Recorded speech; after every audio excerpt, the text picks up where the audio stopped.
What's up, Chuckers? Welcome to the Catch This podcast. I am Nook, and I'm here with my co-host, Kick. Hey, guys. And today we are talking about conflict with the sling. And that's going to cover everything from ancient prehistory, as far back as we know, all the way up to the modern day, and everything from warfare to riots and conflict. Anything conflict.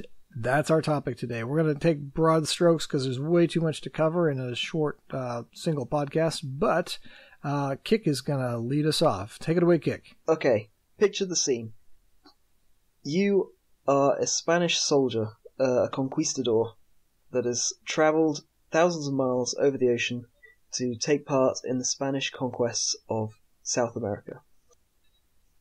You're marching through the forest, you're tired, it's hot, there's strange sounds around you, the vegetation is strange, everything's a bit disconcerting, everything's new. As you're marching along, you've heard tales of these people living out in the forest, these savages, you've been told, but you haven't seen anyone as you've been marching, you haven't had any contact with them. As you're marching, you suddenly hear a swish and then a sort of crunch sound, and the guy behind you falls over, and you look around. What was that? You see him on the ground. There's a stone lodged in his helmet. The helmet is completely crushed in. Everyone around you starts to panic. What was that? Where did it come from? You draw your sword, and you hear another swish, and the sword snaps in two. Another guy to the side of you falls, and there's more swishes. The trees seem to be coming alive and throwing things at you. This is kind of the situation that a lot of slingers would be visiting upon their enemies. The sling has been used through pretty much every conflict in the entirety of human history, and has been used devastatingly in situations just like the one I described. So in this episode I thought we'd go through the entirety of human history quickly, because it's a big subject. Might have to come back at some point and do some single episodes on certain areas, but no, I think 30 minutes on human history should cover it, and then we can move on from this history thing. Yeah. Well, we might need to cover a little bit more, but let's see how it comes out. All right, maybe. I don't know. I think you've done your research pretty well, Kick. Yeah. Yeah, but you're right. The history of the sling and conflict is in many ways the history of conflict itself. Which in many ways is the history of humanity. Yeah, exactly. At least if you want to be a little bit cynical about it. Yeah. But it is amazing how much the sling comes up throughout all of human history, and whenever it comes up, it's usually described in conflict because its other uses as a farming tool isn't exactly well documented, so it's usually boring. Yeah, exactly. Yeah, we'll do an episode about that probably at some point too. Yeah, we might have to cover it. Yeah. Maybe, yeah. Starting from the very beginning, we should start off with where do slings come from? When were they invented? As far as we can tell, they've been around for about as long as humans have been. Like, with it being such a simple weapon, I mean, it was conceived pretty early on in human history. The oldest sling finds have actually come from Peru, which has a long history of slinging already in their culture. So about 2500 BC was the oldest sling found, which is pretty incredible. But the problem with slings, of course, is that they don't stay around too well. They don't last all that long. So the actual oldest evidence of the sling is from Catalhayuk in Turkey, where there's a slinger cave drawing from 7000 BC, which is incredibly old. It's pretty incredible that this thing has been around all the way up to the present day. But with these prehistoric uses, they probably weren't used all that much in fights to start with. They were probably invented really for hunting originally, and then used against the human prey, as it were, when society started going to war. So moving on from the prehistoric use, because there's not much really evidence to be found. The only evidence to be found is in stones that have been found piled up, or caches of ammo, it seems. Although also some of these stones are like shaped as well, like they actually made them into biconical shapes, very much like the lead ammo that people still use today. It's kind of amazing that biconical is roughly a rugby or an American football shape, if for those who are not familiar with the term. Yeah, and it seems that shape is found all over the world, so, and from very early on in the use of the sling. So that's kind of a interesting side point there. Perfect for hunting dinosaurs. Exactly, yes. So we'll move on from prehistory because, as I said, there's not much to say other than slings are really old. So the next sort of stopping point is, shall we say, the ancient world, the Hellenistic, the ancient Greek world, and a bit before that as well. So in the Mediterranean, the Middle East, slings have been used for a long time. The Egyptians, there's paintings from various tombs of ancient Egyptian slingers, but again, it's mostly hunting use. They were used in war, it seems, but there's not a lot of evidence again. That's going to be the sort of refrain for most of this episode, I'm afraid, is that there's not much evidence, because, well, slings themselves don't last all that well, and it's a little hard to tell exactly what is sling ammo and what's not, because it's usually just rocks. It's more noticeable with lead bullets, the lead glandes, which it's in this ancient world period that they start being used. It's when people started using metallurgy and started developing it. So I believe the very first evidence of a military-industrial complex comes from the excavation of in Mesopotamia. I think they actually found that they were manufacturing clay bullets for their slings, and the clay has survived to present day. So, in fact, I was looking online yesterday. Somebody was selling one of these sling bullets, one of the oldest bullets on the planet, for like $300, which seems like a bargain, I guess. Although for a little piece of clay, maybe not. But for something so old that's thousands and thousands of years old, I thought that was kind of crazy that the best that somebody got for it was $300. Anyway. Yeah. So with the Assyrian civilization, there's reliefs, carved reliefs that show slingers. And what's interesting is that they show them working together with archers and behind archers. And this is a point of contention seems to be a lot clearer in the old world than in the modern day. But it seems that it's long been believed that slingers have a greater range than archers, and that sort of is kind of evidence for it, that they were put behind the archers. But I think that controversy is falsely stirred up by the archers of modern day.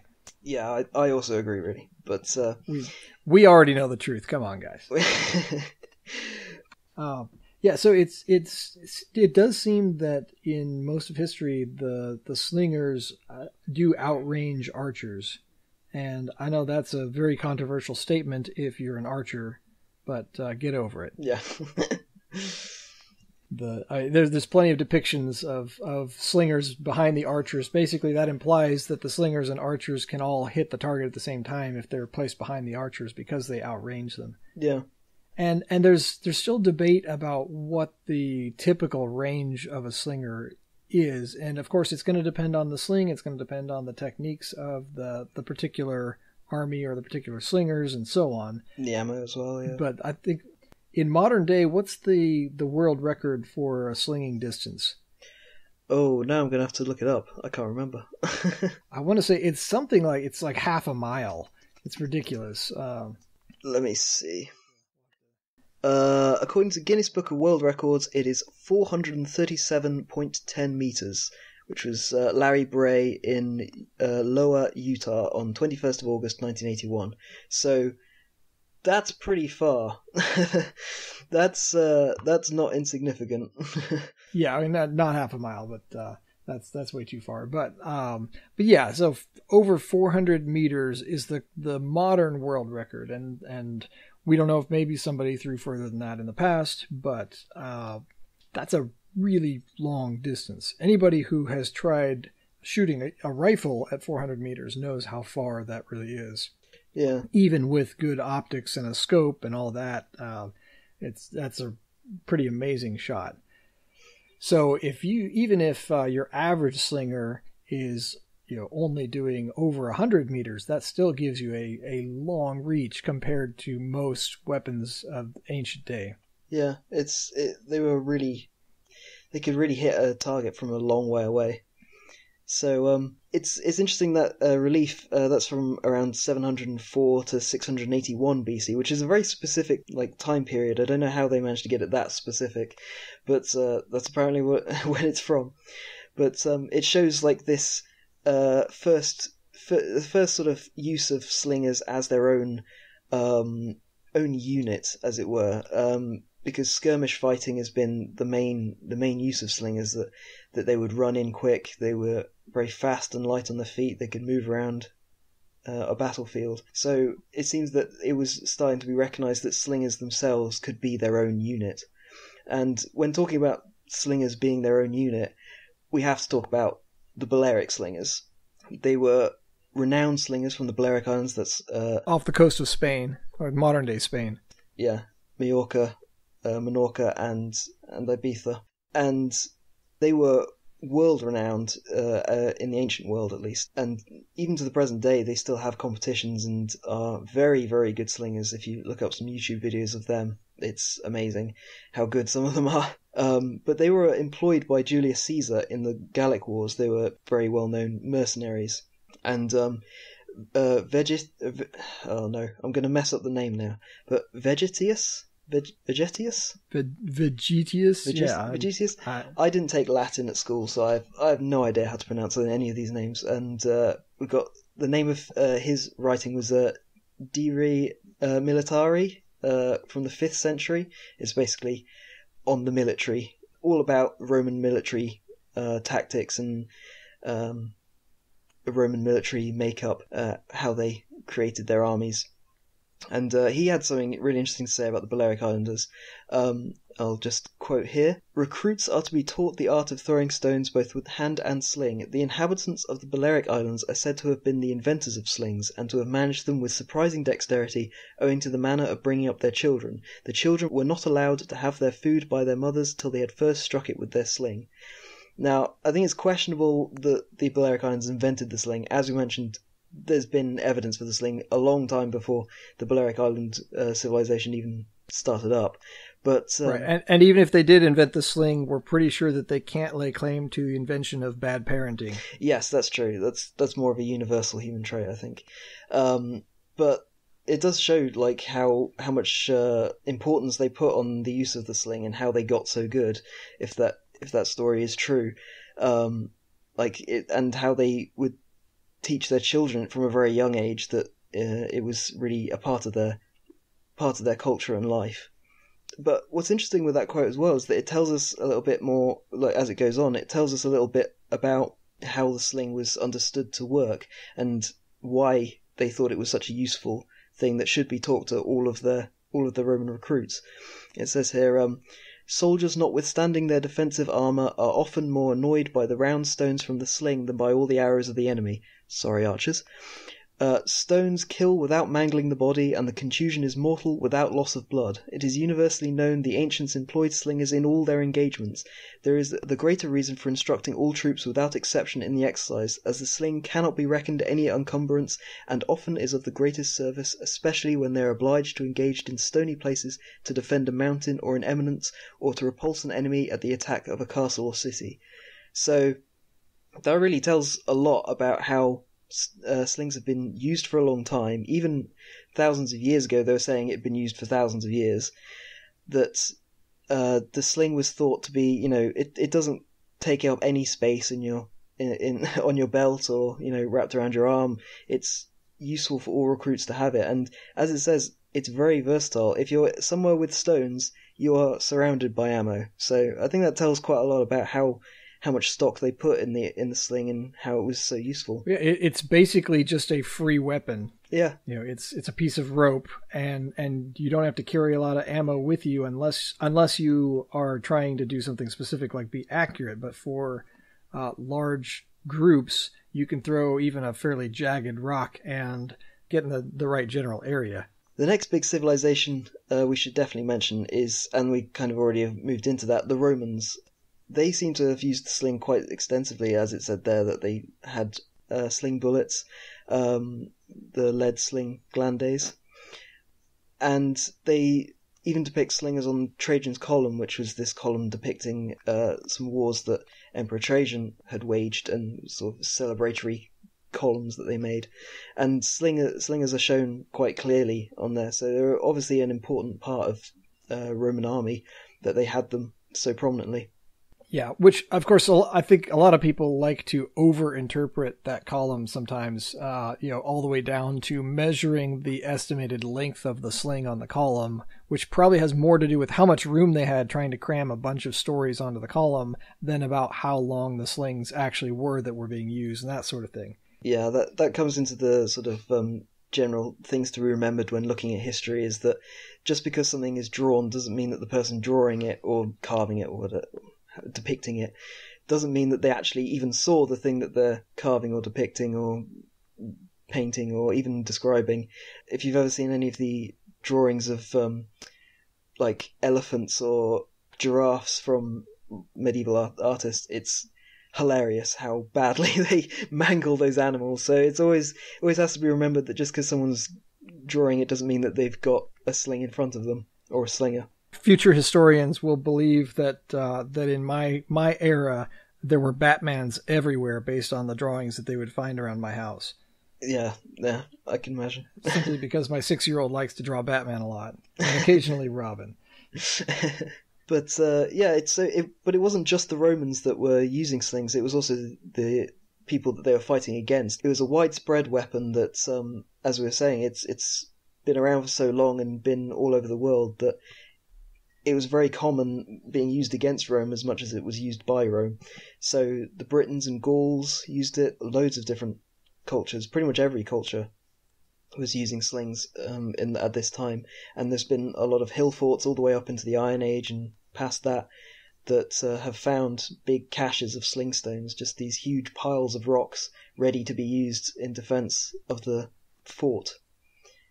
But there's some really interesting individual battles that we could talk about, and maybe we'll have to go into some more of them at a later date. But I thought this one was really interesting and should be brought up. Oh, we can't talk about that. We already did that, Kick. We did David and Goliath. We could check that box. We don't have to talk about any more conflicts or battles anymore. No. This one is interesting. This one's particularly interesting because it both shows how both sides were using slings and how they used the slings, what a sling could do to someone, and just generally how effective slings can be. So this battle is the Battle of Uhud in 625 AD, and it was part of the Muslim-Quraysh War. I've probably pronounced something wrong. Don't worry, I'm going to mispronounce some more things in a second, so don't worry about that. Once we throw this out on the internet, then we will have lots of corrections coming back to us. Isn't that a thing that it's easier to say something confidently wrong and get corrected than it is to ask a question? Like, you're more likely to get the answer quicker if you actually just say it wrong. That's right. So you can all chime in and tell me how I've pronounced these wrong. But this was between the Muslims and the Qurayshi Meccans in 625 AD, and the Prophet Muhammad was actually at this battle, and interestingly he was hit with a sling, and it sounds like it almost killed him. I think this battle is interesting just to think about how the entire history of quite a large section of humanity could be very different if this battle had gone differently. It's quite, in some ways, a historic battle. So in this battle, the Muslims were actually doing very well. They were keeping these Meccans back, and they had quite a strong defensive position with this big mountain Uhud behind them. And then these archers were put on the flanks to help protect the army because the Meccans had very good cavalry, which the Muslims didn't. And as the Muslims pushed forward and pushed the Meccans out of their camp, they started looting and taking spoils from the camp. And these archers on the hills have been told to absolutely stay put. It doesn't matter what happened, they had to stay there to protect the army. And one of the archers on the one side said, "Oh look, they're all taking all that stuff. Let's go down there and get it." So they all ran down and left their position, leaving the flank exposed for the cavalry to come in. Now, once they did that, the entire tide of the battle changed, and being pushed back, the Meccans were then slinging into the Muslim battle lines. And there's a quote here where Prophet Muhammad was attacked, even narrowly escaped death. A stone from a sling split his upper lip and broke one of his front teeth. Another blow from a rock drove 2 rings of the chainmail under his armor, under his helmet, into his flesh, and blood poured forth from the gash in his forehead. He fell to the ground stunned, but was carried away to safety. 6 of his helpers were killed, while the 7th was severely wounded, desperately fighting in defense of the Prophet. There's more evidence that David could have knocked Goliath out by hitting him in the helmet right there. Exactly. That's why I thought this was so interesting. And also it shows that the sling, I think, is... We often, especially on the forum, talk about the sling being very powerful and being able to kill someone with just one shot, like we were talking about with David and Goliath. And it's true, that is absolutely possible. But I think also it's forgotten that the sling is very good at just disabling people. Like, with a battle, the important thing is not killing everyone else on the other side. It's about incapacitating them, it's about annoying them, it's about moving them back, and this is a perfect example that if you can hit the leader of the army in the head, you don't have to kill him. With a sling, he's going to be knocked out. He's going to be out of the fight. So I thought that was quite interesting, especially with it being such an important historical character. Yeah, for sure. I'm going to have to look more into some of those stories. I'm not super familiar with that battle or that piece of history in particular, so I'm going to have to do more reading on that after this. It's a pretty interesting story. Yeah. Moving on from the ancient world, let's speed up a little bit and go into the medieval world, because this thing was used pretty much continuously all the way up to the medieval period and past. But with the invention of heavy plate armor, you'd think, okay, maybe the slings aren't going to be used as much. But there's interesting evidence against that. There's the Battle of Najira, which was part of the 100 Years' War from 1367. In all honesty, the battle is pretty boring. There's not actually much interesting about it at all. And in fact, there's no mention of slings at all that I could find in the actual battle. Like, any accounts of the battle, there's no mention of slings. But that's kind of what's interesting, because in the 15th century, so 100 years later, there's an illustration of the battle that has the two sides. It was between the French and the English mostly. Again, we're not going to bother going into the battle because it's kind of boring. But in the illustration, there's the French side and the English side, and on the French side, right up at the front, is a slinger who is facing down some archers from the English side. Of course, the English were famous for their yew longbows in this period. But he's facing them down holding a shield, and I think this is kind of amazing because it really shows that even though this battle was 100 years before, and before the painting was made, and we're already kind of thinking that maybe the sling is potentially going out of use, this 15th century illustrator included a slinger in this battle where everyone's wearing what seems to be plate armor. Like, they still seem to believe that the sling is supposed to be on the battlefield, that it's a useful weapon to have on a battlefield, that it should have been present at this battle, even if there's no mention of it. So it's kind of interesting that it's this long period where the sling is still there, it's still in existence, it's still being used on the battlefield, even though the longbow was being used on the English side and was very powerful and had amazing range. The sling is still there. It's still being used. Well, so in our last episode, we called the sling the great equalizer. If a shepherd boy can take out a 9-foot tall giant in armor with it, then it makes sense that in the case where the French were overmatched by the English longbow, then the sling would be a reasonable response in that it's low cost and it's accessible, and they can still answer or have some sort of an answer for the longbow when going up against them. Yeah, and I think part of it as well is they would have had people that were very adept at using slings, most probably because they would have had people that were working still as shepherds. They still had had professional soldiers at this point, but they would have also been taking people on, just from the countryside, come and fight for the king. So having shepherds, farmers who would have been using slings, I think would have been they would have had those types of people there. And there's more evidence as well for slings being used in battles, or at least being prepared for use in battle. And it comes from Finland, where I am currently now. In Turku Castle, which is to the west of Helsinki and a bit further north. In the around the 14th, 15th century, the castle was in use, being used to defend the city of Turku, and archaeological excavations have found 6 sling pouches in the grounds of the castle. Now, there was some debate when they were looking at these, like, are they actually slings? Are they something else? Because it can be quite difficult sometimes for archaeologists to even recognize a sling when they find it. But it seems quite clear to me, at least, looking at them, they are sling pouches.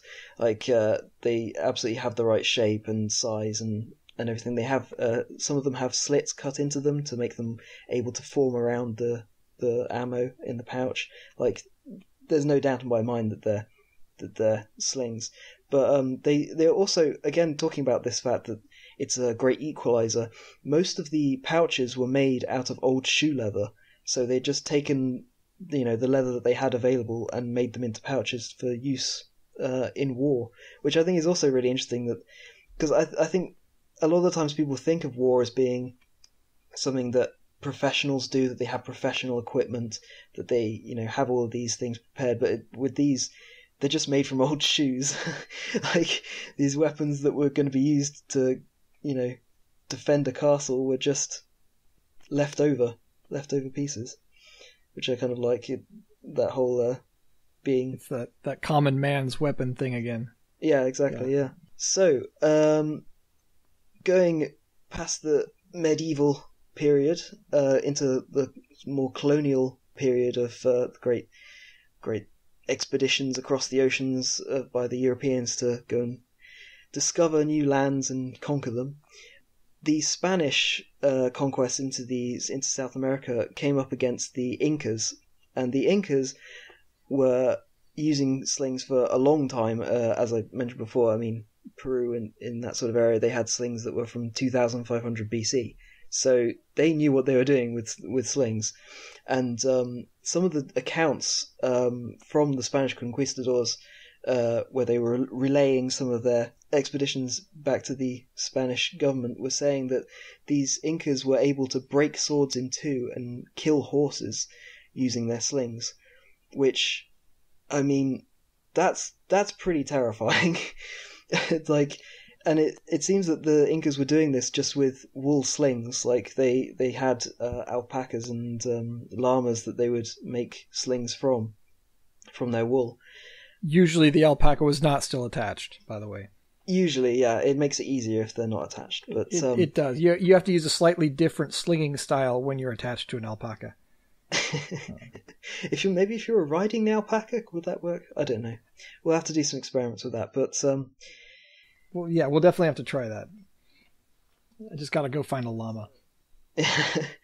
But this is the thing. Like, they were devastatingly effective with this. I mean, these Incas were going up against people with guns and steel swords, and they were scaring the hell out of them. Like, they really managed to hold their own, at least for some time before, eventually they were overcame. But yeah, even against people with swords and plate armor, they were doing damage. That's interesting, because the story that you hear the most about this era is Cortez, right, where he actually hijacks the who was it, the high priest or the emperor of the Incas. So, and I might be butchering this, but there's a story where they grab the leader, and the people think that the leader has actually betrayed them, and they start attacking.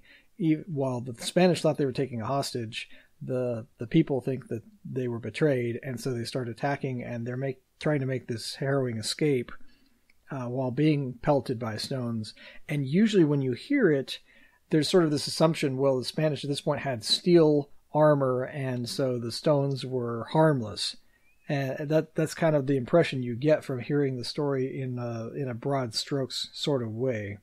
So, I mean, were you able to find evidence of the Spanish actually being, obviously horses and swords, but of the Spanish people actually being, the soldiers being injured or killed?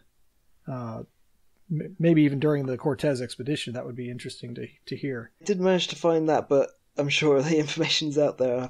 Maybe we'll have to do a separate episode on those sorts of stories, because it is a really interesting period of history, and the Spanish weren't the only ones to come up against native peoples using slings. Polynesia is full of that, yeah. Well, exactly. Captain Cook, in his voyages in 1778, he discovered the Sandwich Isles, as he called them, because he named them after the Earl of Sandwich. Nowadays, we know them as Hawaii. And in his interactions with the local people there, he mentions slings in his diaries, which I managed to find some a good reference to, which is also very interesting because he says the slings have nothing singular about them and in no respect differ from our common slings, except that the stone is lodged on a piece of matting instead of leather. So even up to 1778, Captain Cook is fully aware of what a sling is, and he says that, you know, everyone knows what a sling is back home. They're common slings made of leather, and then he also tells us about the Hawaiian slings and that they were made of matting, which I assume he means that they were woven, which is we've seen evidence of from the Hawaiian Islands and other Polynesian islands, that they seem to prefer having woven slings. So I thought this was just a really interesting quote because it shows that even these two parts of the world that are so far apart, they're both fully aware of what slings are. They're very common, in fact. So common, in fact, that they're not even worth talking about most of the time. Like in this case, yeah, it's boring. The only difference is that it's woven instead of made of leather. It'd be a terrible topic for like a podcast or something. Yeah, I mean, why would anyone want to talk about them? But this is one of the problems with historical sources, is that sometimes people just don't talk about certain things, like because they're just too common. And it seems that the sling has kind of fallen prey to this. That it's such a common tool that, you know, every farmer's son would be out, you know, looking after the sheep, or people would be using to scare the crows off the fields, or that, you know, oh yeah, it's just the slinger unit in the army. They were just so common that people didn't bother really to write them down or do any sort of investigation into them or explain anything about how they were used at that period in time. Like, they're just that common that nobody mentions them, or very, very rarely mentions them. So I thought this was a really good example of that it shows that despite the fact that this person has found this culture that is also using slings thousands of miles away from his home country, he's still just like, oh yeah, it's a sling. Just doesn't really go into any detail at all about how it's used, how are they throwing it, what are they throwing. We know, as we said before, that in this sort of area of the world, they very much preferred these biconical, like rugby ball shaped sling stones that they would manufacture themselves. So I think it's just hilarious that this guy is just like, yeah, it's a sling.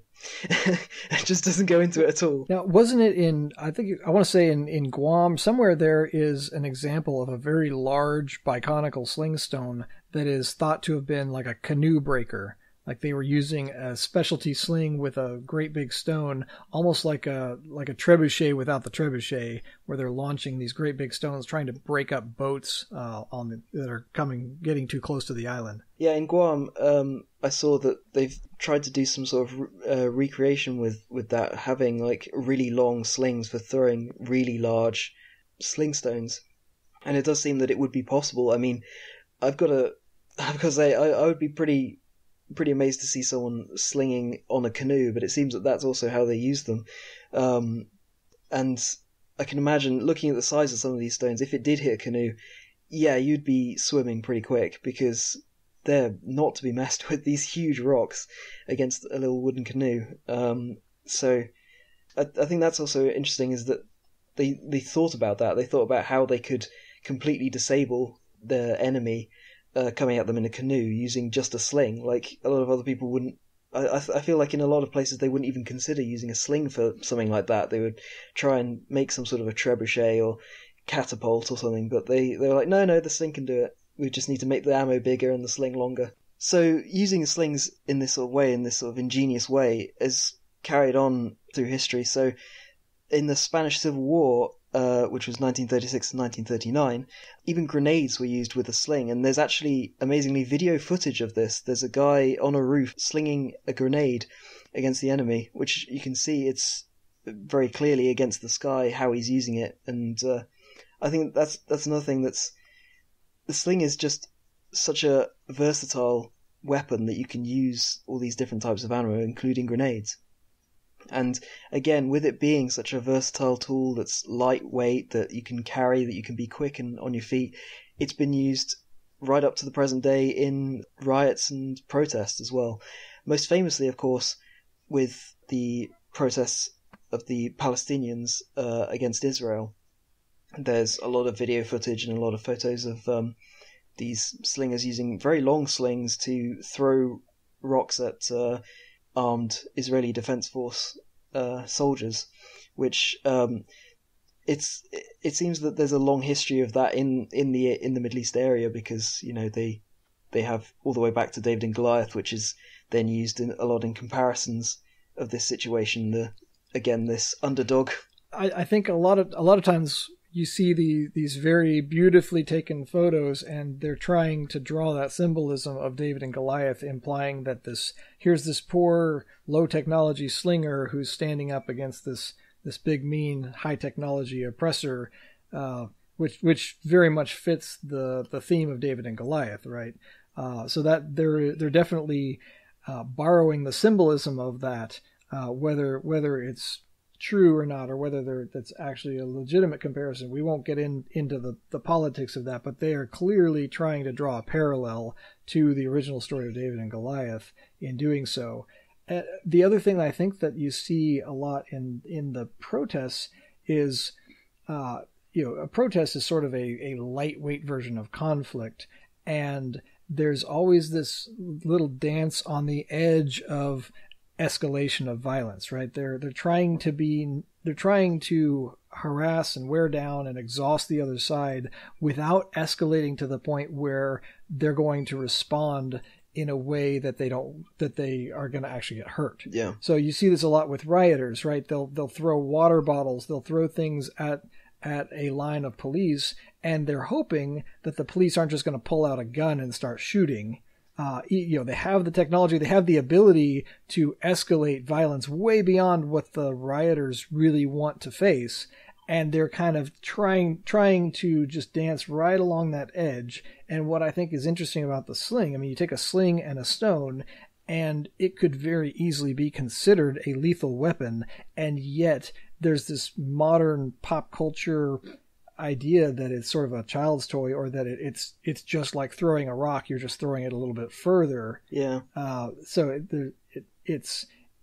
they're taking advantage of the misperception of the sling to try and do as much damage and cause as much harassment as possible as a rioter without actually getting shot. Yeah. And it again, we're going to talk about this a lot. I guess we've just got a chip on our shoulder about this, but slings and slingers are underestimated.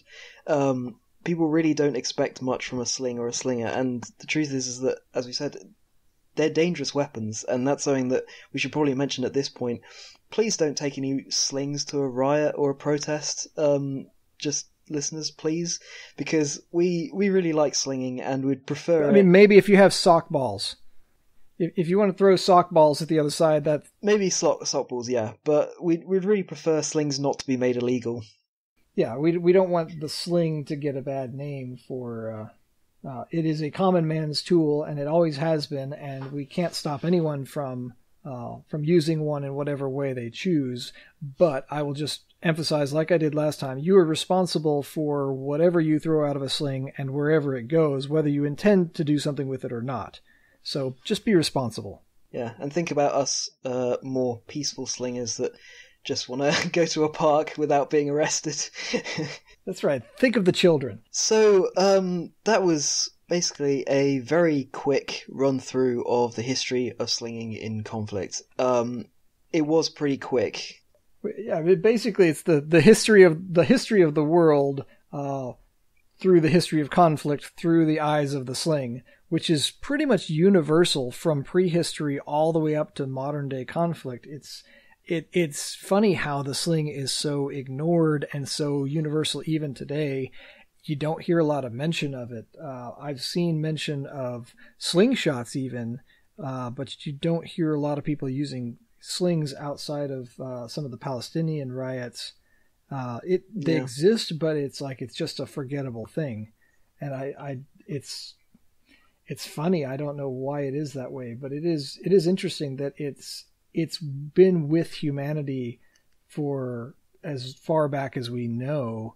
And I think a lot of the slingers that are on slinging.org, the slingers that we interact with, that's one of the main motivations, one of the reasons that a lot of people do get into slinging, is it gives you that connection to the past. I mean, here you're doing something the same way that people were doing it thousands of years ago and thousands of miles away in completely different cultures. And just the fact that it has been used by so many different cultures and in so many different places.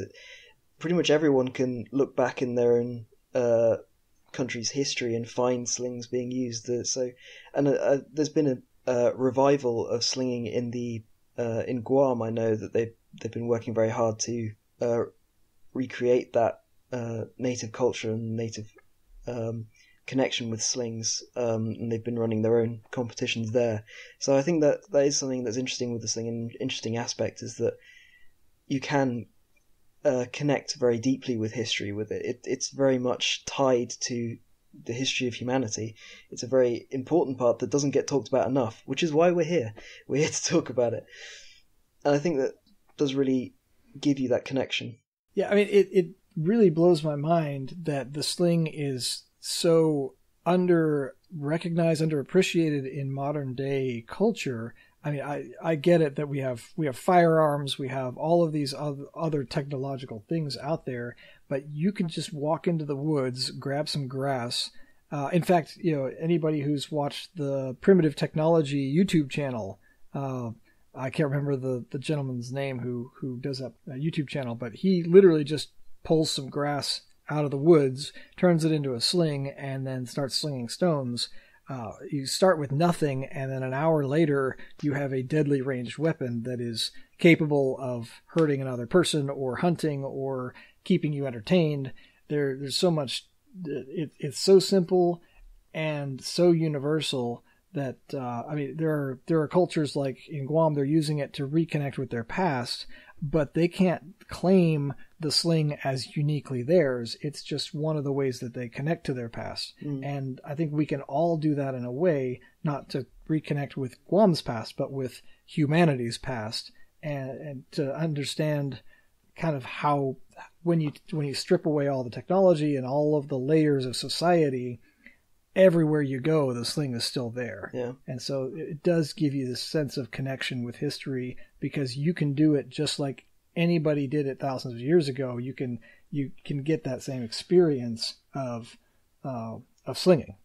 So is that a good place to wrap up? Well, so I'll say the same thing I did on the last one, which is if you go to catchthispodcast.com and enter your email address, that just signs you up for updates from the website. So anytime that we post a new episode, you'll get an email, and we're not going to spam you. We're not going to sell your email address. But if you sign up there, then I'm going to pick someone at random, and from among the people who have signed up at catchthispodcast.com. That's catchthispodcast. Just kidding. I'm not going to do the commercial thing, but if you sign up there, then I'm going to randomly select someone about a month from when this was published and send you a sling.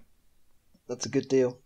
What else? You can find us on YouTube and Instagram. Go to catchthispodcast.com. We'll have all the links to all the social media things and also some supplementary info. We've got videos and text, things that didn't make it into this podcast. There's a ton of information, the things that we use for the research to talk about this particular episode. And so if you want more information, or you want some instructional videos or example videos on how to sling, then Catch This Podcast is kind of your one-stop shop, or at least it will be. It's still in development. We're still working on some of that. This is a brand new thing. But we are, if you want more slinging content, that's a great place to start. So we'll see you there. And I guess we can cue the outro.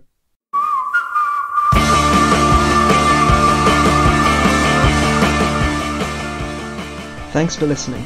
You can find us online at catchthispodcast.com, on the slinging.org forum, on YouTube, and at catch_this_podcast on Instagram. Music by Wintergatan. Catch you next time.